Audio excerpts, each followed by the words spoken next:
Hey, Curious Dude here with a Van Gogh update. Since the engine's been home, I've been dealing with a persistent leak at the rear of the engine case. And I thought it was a seal. Doesn't appear to be a seal, which is a good thing. But I'm going to show you what I'm dealing with and what I hope to do to fix it. And maybe it'll help you if you've got the same issue with your Type 4 engine. All right, so we're looking at the bottom of the engine case here. So the first leak I had was with this inspection plate. It was literally pouring oil out of everywhere. And so I actually got the original O-ring that was in there was correct, but it actually had swollen. So it was too big. So thank you, CIP1. They were able to ship me a different one. Everything else has been good, but I'd often find a lot of oil collecting on, here on this cross member. And then it was leaking down in between this area. Right in here, and I thought there was it was an oil cooler seal. Really struggling to figure out exactly what could be going on.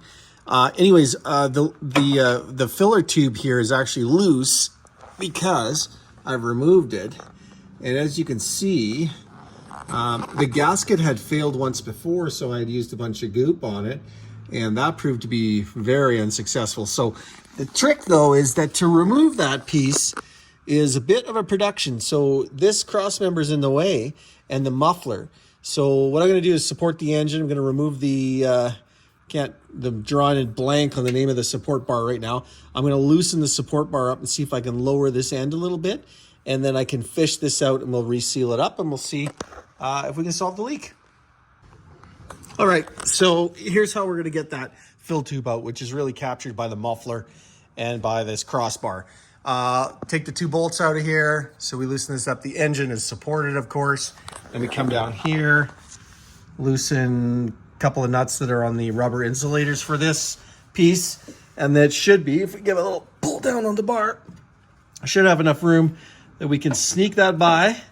And then all we have to do is a little bit of snaking, creativity, but if we get this out far enough up, well, you got the effect.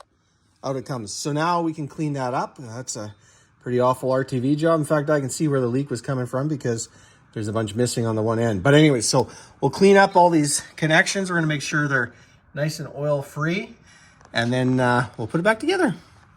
And I'm hopeful that will solve the leak.